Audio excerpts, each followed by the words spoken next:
यह एक राजा के राजकुमार की कहानी है। राजा स्वभाव से बहुत दयालु और कर्म से बहुत कर्मठ व्यक्ति था। वो चाहता था कि हमारे राज्य का अंतिम व्यक्ति भी सुख से अपना जीवन व्यतीत करे। इसके लिए वो अपने धन को जनता में बंटवा देता था, जिससे सभी लोग उससे बहुत प्रेम करते थे। राजकुमार भी पिता की खुशी में खुश रहता था। पर एक दिन राजा बीमार पड़ गया और अचानक उसकी मृत्यु हो गई। इस घटना को राजकुमार बर्दाश्त नहीं कर पाया। अपने पिता के मृत्यु के कुछ दिन बाद वो भी मर गया। लोगों ने राजा के द्वारा दिए गए सोने और कीमती पत्थरों को इकट्ठा किया और राजकुमार का सोने से मुड़ा हुआ मूर्ति बनवा दिया और उस मूर्ति का नाम रख दिए हैप्पी प्रिंस। इस प्रकार से बुद्ध हैप्पी प्रिंस के नाम से फेमस हो गया। अब सुनते हैं आगे। हम सभी ने अक्सर महापुरुषों की मूर्तियों को शहर के चौराहों पर लगी देखते हैं, जहां आते जाते लोग उनको नमन करते हैं। वैसे ही इस कहानी में हैप्पी प्रिंस की मूर्ति शहर में ऊंचे स्तंभ पर बनाई गई थी। मूर्ति पूरी तरह से सोने से कवर की गई थी। सोने के छोटे छोटे पत्ते लगाए गए थे। आंखें चमकीले नीलम की बनाई गई थी। तलवार के हिल्ट पर मणि चमक रही थी। आमतौर पर देखा गया है कोई न कोई पक्षी मूर्तियों पर आकर बैठ जाता है। वैसे ही हैप्पी प्रिंस के बुत पर एक अबाबिल पक्षी अपने घर से इजिप्ट जाने के लिए उड़ान भरी थी। वह उसी रास्ते से उड़ के जा रहा था जहाँ पर हैप्पी प्रिंस का स्टेचू था। चूँकि अब शाम हो चुकी थी, इसलिए उसने हैप्पी प्रिंस को अपने ठहरने के लिए चुना। उसके लिए वो बेस्ट जगह थी। अब वह नींद की पहली झपकी ले ही रहा था कि अचानक पानी की एक मोटी बूंद उसके ऊपर गिरी। अबाबिल आश्चर्य में पड़ गया कि आसमान में बादल नहीं, फिर ये बूंद कैसी? पानी की दूसरी बूंद उसे उड़ने के लिए विवश कर रही थी। वह उड़ने ही वाला था कि तीसरी बूंद टपक पड़ी और उसकी नज़र रोते हुए प्रिंस पर पड़ गई। अब यहीं से दोनों की फ्रेंडशिप की शुरुआत हुई। हैप्पी प्रिंस ने अपनी पूरी बीती अबाबिल के साथ शेयर कर दी। हैप्पी प्रिंस ने बताया कि जब मैं जीवित था तो आंसू क्या होते हैं नहीं जानता था। मेरे राज दरबारी मुझे हैप्पी प्रिंस बुलाते थे, लेकिन आज जब मैं शहर में सबसे ऊंचे स्तंभ पर खड़ा हूँ तो मुझे शहर के सब कष्ट दिखाई देते हैं और ये कष्ट मुझे कष्ट देते हैं और इसलिए मेरे आंसू बह रहे हैं।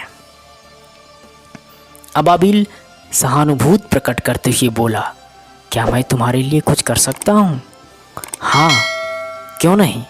देखो, गली के अंत में एक गरीब महिला एक डांसर की ड्रेस में कढ़ाई कर रही है, जिसे वह राजमहल में नृत्य करते वक्त पहनेगी।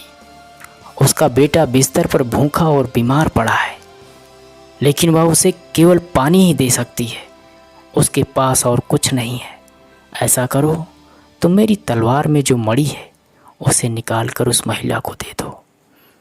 अबाबिल ने एक दोस्त की तरह काम किया। वह राजकुमार के लिए अपना इजिप्ट जाना पोस्टपोन कर दिया और उस महिला को मणि पहुंचा दी। साथ ही बीमार बच्चे को अपने पंखों से ठंडी हवा भी की, जिससे लड़का गहरी नींद में सो गया।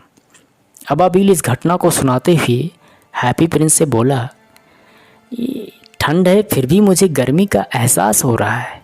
इस पर हैप्पी प्रिंस ने कहा, ऐसा इसलिए क्योंकि तुमने एक अच्छा काम किया है। हैप्पी प्रिंस ने अबाबिल से एक दिन और ठहरने के लिए कहा। उसने बताया कि अभी मैं एक नाटककार को देख रहा हूँ जो अपने छोटे कमरे में एक नाटक को समाप्त करने की कोशिश कर रहा है, पर इतनी ठंड लग रही है कि वह लिख नहीं सकता। उसे भूख भी लगी है। तुम मेरी आँख से एक नीलम निकालकर उस नाटककार को दे दो। अबाबिल नीलम आदमी को देकर वापस आया और बोला, मैं अलविदा कहने के लिए आया हूँ। इस पर हैप्पी प्रिंस ने एक दिन और रुकने के लिए कह दिया और अबाबिल मना नहीं कर पाया। अब एक और काम अबाबिल को करना पड़ा। राजकुमार की आज्ञा से उसने आग की दूसरी मणि निकालकर उस लड़की को दे दिया जिसकी सारी माचिसें नाली में गिरने से वो रो रही थी। अबाबिल निर्णय लेता है कि अब मैं तुम्हारे साथ ही रहूँगा हैप्पी प्रिंस, क्योंकि तुम अब अंधे हो चुके हो। अच्छी बात है, तब तुम एक और काम कर दो। देखो, सबसे अद्भुत वस्तु मानव कष्ट होता है और मानव कष्ट सबसे बड़ा रहस्य है। अभी शहर में काफ़ी भूखे बच्चे और गरीब व्यक्ति हैं। तुम उन सब को मेरे शरीर से सोने के पतले पतले पत्तों को उतार कर उन सब को दे दो, वे सब खुश हो जाएंगे। अबाबिल वैसा ही करता है। तभी बर्फ़ गिरने लगी और फिर पाला हर एक वस्तु सफ़ेद दिखाई देने लगी। छोटा अबाबिल बेचारा ठंडा होता गया, लेकिन उसने हैप्पी प्रिंस को नहीं छोड़ा।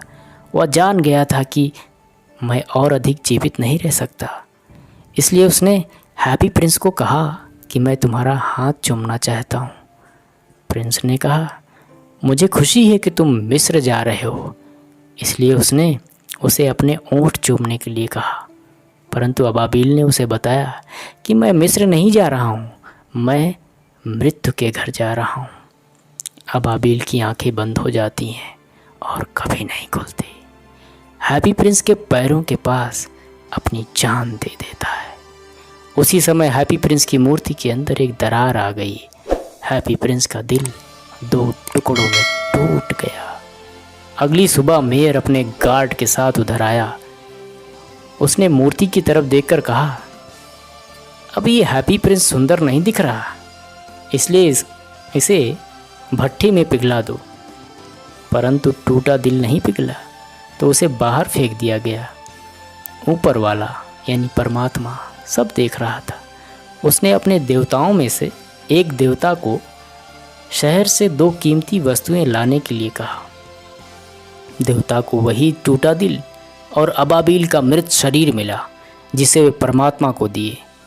परमात्मा ने कहा, ये छोटा पक्षी स्वर्ग के बगीचे में गीत गाएगा और हैप्पी प्रिंस अपने सोने के शहर में सदा उसकी प्रशंसा करेगा।